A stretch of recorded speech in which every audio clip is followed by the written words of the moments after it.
Don't put this I'm filming right now. Why not? No, You just walked into my intro. Yes, okay. Alright guys, welcome to the Venice Jesolo 70.3 race vlog. 4 days out from the race that is on Sunday. I just arrived here 2.5 hours ago. It was a super easy flight from Amsterdam. Got a big taxi from the airport to Jesolo. It was like a 30-40 minute drive. The Airbnb is super convenient. It's like one street off from the run course and everything is super close by. Transition, registration, all of that is walking distance. I just went out for a shakeout run. It was like 6 kilometers where I did 3 short 1-minute pickups, and already I got a really good vibe from Jesolo. I think it's just, yeah, it's a pretty nice place. Just arrived in Venice, just arrived in Jesolo, left all my stuff at the apartment, doing 1 loop of the run course. I think it's 3 loops in total, 7-kilometer loops. It's completely flat, good roads with good grip, kind of the perfect course to go fast. Feeling really good, really excited for the race actually. When I was running there, obviously from the taper I feel pretty fresh. The course is kind of just begging you to run fast, so hopefully I'll get a big PB on Sunday. So here's the tour of the Airbnb. We're on the first floor. We have this outside area.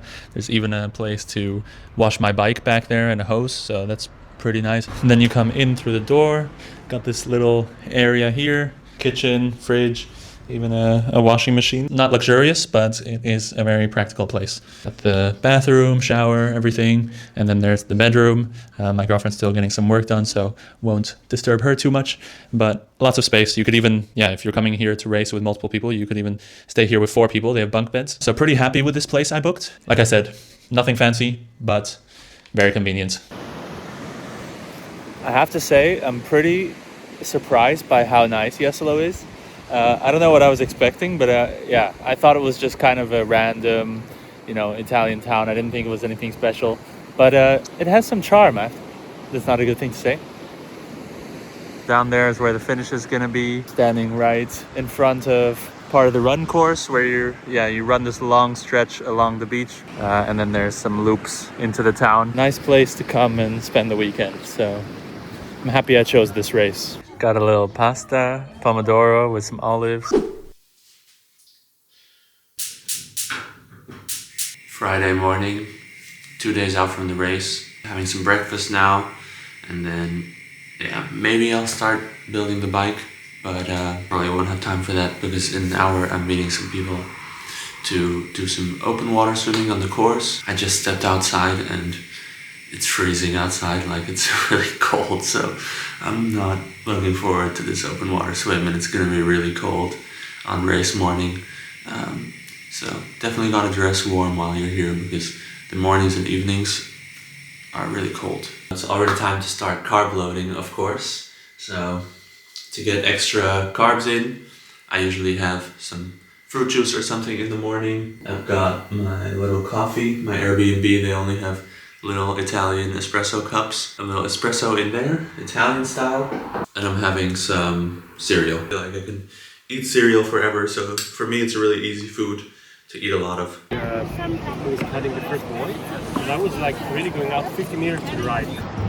We're smashing this. You want to introduce yourself for the vlog? Shit. My name is Nikolai and I'm from Denmark. Met you last year, met Oscar last year in Copenhagen. Just been talking, back and forth. And now we're here. Nikolai also makes videos on Instagram, now also starting YouTube. Might do a YouTube video from here actually. Okay, nice. So you got to watch that one as well. It will probably be in Danish, so for all the Scandinavians there, you can watch it. And if you want to learn Danish, then also watch it. Maybe English subtitles. That would be great. Okay, English subtitles.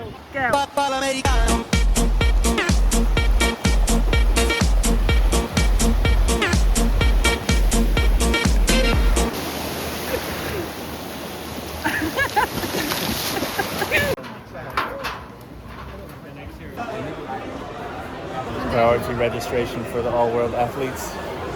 That's quite cool. Came back from my morning swim and the registration. Now I'm building the bike for the bike ride that I'm gonna do later. and I just want to show you guys. If you don't already know what Loctite is, definitely order some of this on Amazon for when you're traveling and building your bike. Basically, it's like a blue liquid that you put on your screws, and it helps to create friction in the threads of the screws so that you don't have any accidents with your cockpit coming loose or bottles flying, bottle mounts getting loose, stuff like that. I just take a little piece of paper or cardboard or whatever, and I put a tiny amount like that. And then I take the bolts and I just kind of put a little bit of the liquid onto the bolts. Really don't need a lot, like that's enough. And then we're gonna bolt the cockpit back onto the bike. Now I've got the torque wrench adjusted to the right torque specifications. That's important. Less than 24 hours out from the race. Just wrapped up our last little swim recon on the course, and yeah, went well, right? Yeah, absolutely. Water was perfect. So how are you feeling for tomorrow? What's your race plan? A bit nervous, to be honest. You already qualified for the World Champs. Don't know if I'm trying yet. I should do. I think you got it in the bag.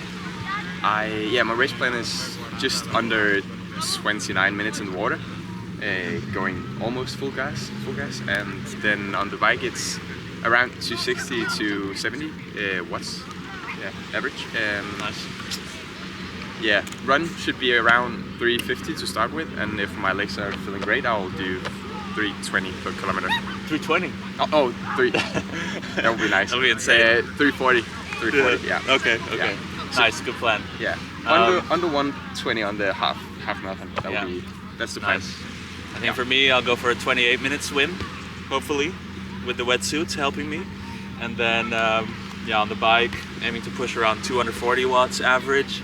And that should be around like a 2:05 to 2:10 minute bike split fast. I think so. Should be. I mean, like in Puerto Rico, I did 230 watts average, and I think it's faster here. Yeah. And then on the run, I think I'll start at 355 per kilometer, and then just see how I'm feeling. Yeah. And try to do a negative split, of course. Like I always say that, and it Eat never me on really the works last out. kilometer. If I see Nikolai out there, I think I'm just gonna try to stick behind him and run his pace. But I don't know. A lot of it will be down to how I'm feeling, and I'm gonna really try to push myself. Hopefully under 4 hours and 10 minutes. Sounds a bit ambitious, but You've got this. yeah, I think we can both do it. Yeah. And try to get as close to 4 hours as possible. What's the meal plan for today? The meal plan?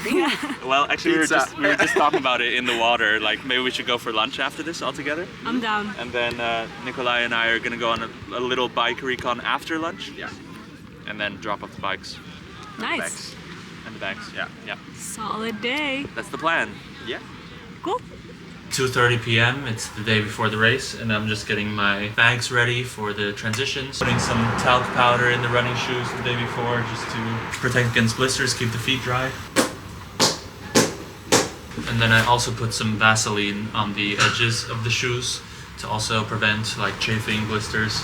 And then I have my gels here. So I prefer to be self-sufficient with my nutrition on the run. It's 3 Morton 160 gels that I'm using. I'll take one every like 20-25 minutes. And then I have 5 salt caps in this container, and there I'll also take one every 15 to 20 minutes. So that goes inside the hat, and then I have my sunglasses. I'll also have my watch inside the cap, but that's something I'm going to put in the transition bag on the morning of the race. At the registration, they also gave me a woman's size S shirt, so I'm going to try and switch that today as well.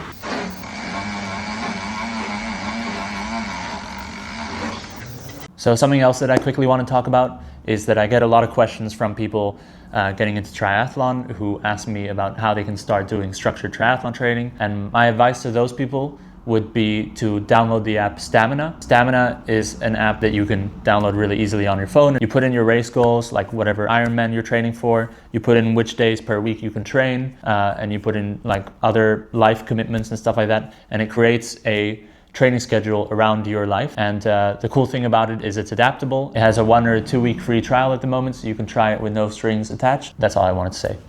Back to the video. Good morning, guys. It's the morning of the race. 5:15 a.m. right now, and I'm making my breakfast. I managed to fall asleep pretty quickly, actually, around like 9 p.m. and slept, I think, till around 2. Then I started waking up and going through the race in my head, thinking about everything that was going to happen today. So I was awake for a few hours, and then I think around 4 I fell asleep again, and then the alarm rang at 5. So that was kind of a rude awakening. Totally normal to not sleep that well before a race, so that never really worries me that much. Now I'm making my breakfast. So I just got white bread and Nutella. So I saw Jamie Riddle make this breakfast once in a video. Basically, it's 4 pieces of white toast with Nutella, and I smush them together and cut off the crusts. And yeah, this is relatively easy to eat on race morning when you have no appetite. Yep. Everything tastes like cardboard on race morning. A little bit of coffee. I think it's going to be really cold getting into the water this morning, which I'm not looking forward to, but yeah, hopefully with the wetsuit on and moving around in transition and everything, I won't be too cold. That's my main fear right now, is being cold. Bike checked in, everything's ready in the bags. Now let's go put on the wetsuit.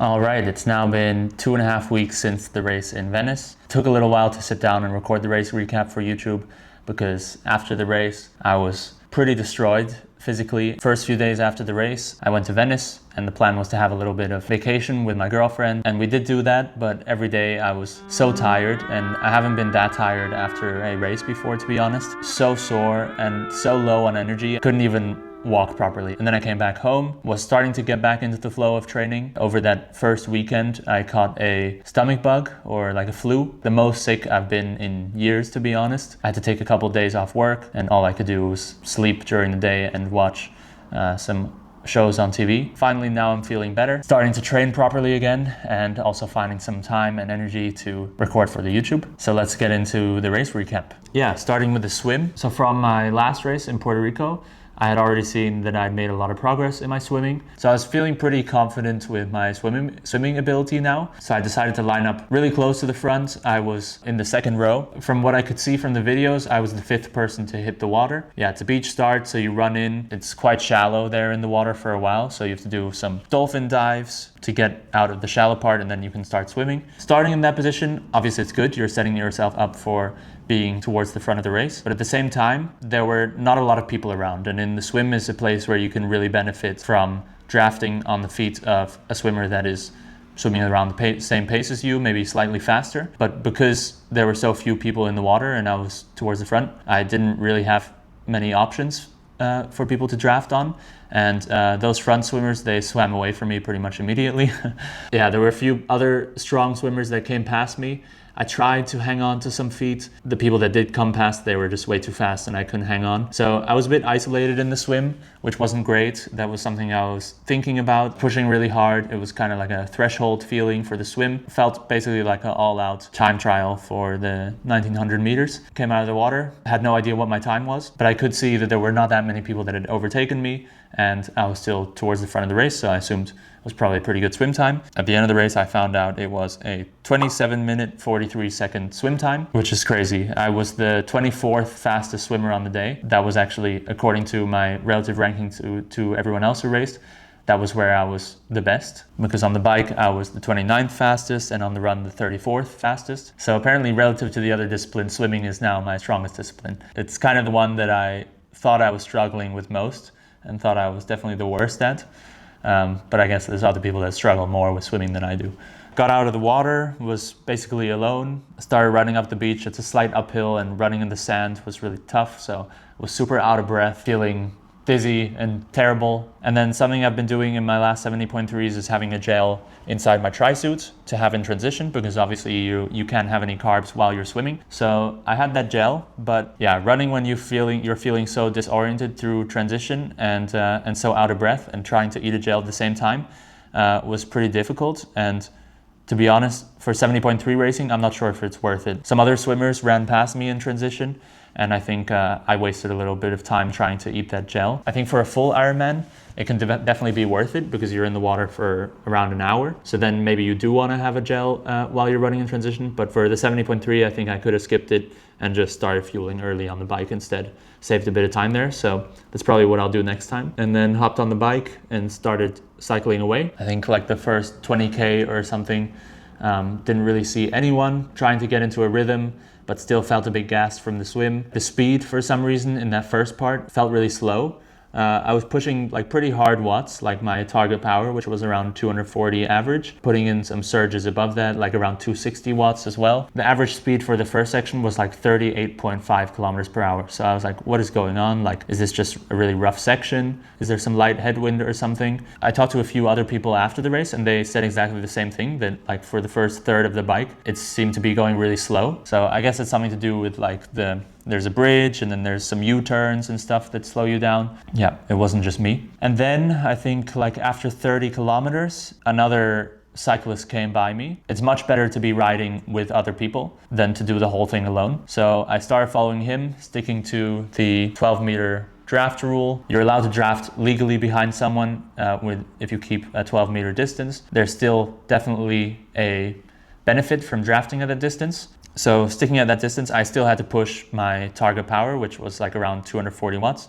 This guy was cycling pretty fast. I found out after the race, I talked to him and found out that he had been in a like pro cycling youth development team. So he was a really strong cyclist. I was sometimes pushing like 260, 280 watts riding in his draft. And so he must have been pushing like above 300 watts. My goal was just to hang on to that guy for as long as I could, to not get dropped. And that also really motivated me. We ended up overtaking quite a lot of people, and there were a couple other people who tried to hang on and jump onto our train, but no one was able to. Everyone got dropped along the way.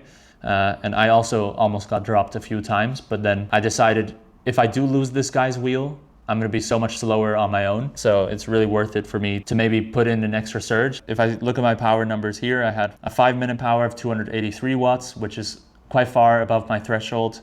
10 minutes at 271 watts, 1 hour power of 253 watts, which was quite above what I had planned. So it was definitely a bit surgy, like trying to not get dropped. But in the end, it definitely benefited me a lot. And I think I made the right decision sticking to this guy. Yeah, about the Venice course in general, I really enjoyed the swim and the run parts. I think those parts of the course are really nice. The bike part, I will say, wasn't the nicest bike course that I've done. The roads are pretty rough. There's a lot of potholes. There's a lot of U-turns, kind of out and back sections. You have to cross over some old bridges. Overall, there's just quite a lot of obstacles. And then some of the roads are pretty narrow as well. I found it like very mentally draining, riding on these like bumpy roads. And then there's just a lot of stuff to watch out for. Yeah, a lot of people lose bottles as well because there's bumps. And I also unfortunately lost a bottle, which was really annoying. I took one bottle out of the back and I was putting it in the front. And actually I have these like retention loops supposed to prevent the bottles from falling out when you hit a bump. But I was going through like a rough section. So I just managed to put the bottle in the front mount, my full bottle with 140 grams of carbs. But I hadn't had time to put the retention loop over. So I thought I was just going to navigate this rough section before I managed to put the loop over. During that rough section, the bottle just flew out into my lap and I lost it. That was really annoying. I was really mad at myself. Yeah, finished the bike leg in a time of 2 hours, 11 minutes and 38 seconds, 242 watts average and 249 watts normalized, which was slightly above what I had planned. I had planned to do like 235 to 240 watts, definitely riding on the limit the whole way onto the run course. Then I could feel immediately that my lower back and my hip flexors were extremely tight and painful. This is something that had happened to me before at Ironman Copenhagen. I had the same thing. So it wasn't the first time I had felt it. I think that just happens from pushing really hard for a long time in the aero position. I'm not really sure if you can do anything to prevent it. But yeah, in Ironman Copenhagen, it lasted for exactly 7 kilometers and then it just suddenly eased and went away. So I was kind of trusting that if I just kept pushing through the pain after 7 kilometers, it would ease and go away. And that's actually exactly what happened. It was really painful for those first 7 kilometers, which was like about 25 minutes. But yeah, what was I going to do? I wasn't going to stop. I was just running my pace, trying not to think about it and waiting for it to go away. Luckily it did. I don't know. That's just part of Ironman racing, I guess. You have to be able to suffer through some of those painful moments and push through. I don't really know if there's anything I can do to prevent it in future races. I think it's just something that I'll have to deal with when it happens. Yeah, the run course was really fast and I was just running at kind of a threshold feel. So it was anywhere from 3:50 to 4 minutes per kilometer. And I was pretty steady through the entire run. I would describe the entire run as like very uncomfortable, riding on the limit the entire time. Oh yeah, also something that I forgot to mention was I started slightly ahead of Nikolai, maybe like a minute ahead of him or something like that. So the whole day I had seen him a couple times, like at U-turns on the bike. I had seen that he was 30 seconds to a minute behind me. So it was always fun to see him. But then on the run, I actually didn't see him until I think the last 5Ks. I saw him at one U-turn that he had caught up quite a bit. From that point, I was like, okay, now you really have to step on it and run as fast as you can. So the last like 5 to 7Ks, I was really on the limit, running as fast as I could. Basically a sprint feeling. And I also caught up to, again, some guys that had run away from me in the beginning of the run. Also, again, this guy who I was biking with, his name is Klaus Betzinger. I saw him at the end of the run again. And I actually overtook him with like a 1K to go. I have no sprint, so in the end, he had an extra gear, I guess, like the last 500 meters, he sprinted away and overtook me again, and I had no response. Yeah, I had given it everything at that point and finally came to the finish line. Super happy to get there, super relieved. The entire day had been really uncomfortable and really hard. I had been going full gas from the start of the swim till the end of the run. I put everything into that result, and I got what I came for, so I was really happy with that. And then it's always fun to talk to some of the other athletes at the finish, some guys that you had been racing alongside all day. And then around a minute after I finished, I saw Nikolai coming down the finish line, almost the exact same times, beat me by a few seconds, which, you know, stung a little bit. Of course, there's that competitive part of you that wants to win. Yeah, I couldn't have given much more. Maybe there were 9 seconds to find somewhere, but I didn't know that it was that close. And yeah, he probably could have gained some time some other places as well. Overall, I guess what I learned from this race, it was the first race where I can really say that I raced the entire thing. Like I said, it was a really uncomfortable push the entire way. It was full gas on the swim, just trying to recover in transition. And then it was full gas, focus on the bike the entire time, doing a lot of surges. And then there was no break. Like on the run, it was also just pushing, like threshold feeling for the entire run, and feeling like I was basically hanging on for dear life, surviving, pushing as hard as I could for the entire thing. So it was really mentally exhausting to push that much. Like in previous races that I've done, I always raced a bit more conservatively because I didn't want to blow up and didn't know how hard I could push. So there were always some lulls in the races where you kind of maybe settle in and your mind can relax a little bit. But this race, it was really like, I never had a moment to relax. It was exhausting, but it was also really interesting to race that way. This is maybe the first race where I can kind of relate to how it must feel for the pros to race these kinds of races. Yeah, the interesting thing is, like, as you get more fit, it's not that the effort feels easier, but if you are very fit, you can sustain a really uncomfortable effort for a really long time. I think all the hard training, it also allows you mentally to be able to push harder. So yeah, I guess there's a lot more fun races in store for me, because that means all the races in the future are just going to get harder and harder as you get mentally stronger and more used to pushing. What else happened during the race? My girlfriend was filming for the YouTube and cheering me on and calling some splits out to us. Yeah, it was funny. There was a bit of miscommunication. I told my girlfriend that she should give me splits, but I hadn't really explained what splits I was referring to. I told her like, oh, like give me the times from the Ironman app, but I guess it also says the time of day there. So she was like shouting at me, 11:38, 11:38, to which I was extremely confused about what she meant. I had no idea what 11:38 was referring to. But for next time, I guess I have to be more clear exactly what splits I want to hear while I'm on the course. Woo! Let's go, Oscar! 11:22. 3:52 pace. Later we were laughing about it, and she had been shouting the time of day at Nikolai as well when he was running past. I think he was probably also pretty confused. Let's go, Nikolai! 11:22. Come on. Oh, so cute. And then what else happened? So on the run course, there's also like security people that are managing people who are trying to cross over the run course. And then apparently my girlfriend was trying to cross over to the other side of the run course, and these like security people, they let her through at a bad time, and she collided with one of the runners. My girlfriend was so embarrassed that she went to the Ironman store to buy a bunch of Ironman merch as a disguise. No, Oscar, What do you have to say for yourself? Do you want to apologize to the poor runner who you collided with? sorry. I'm so sorry.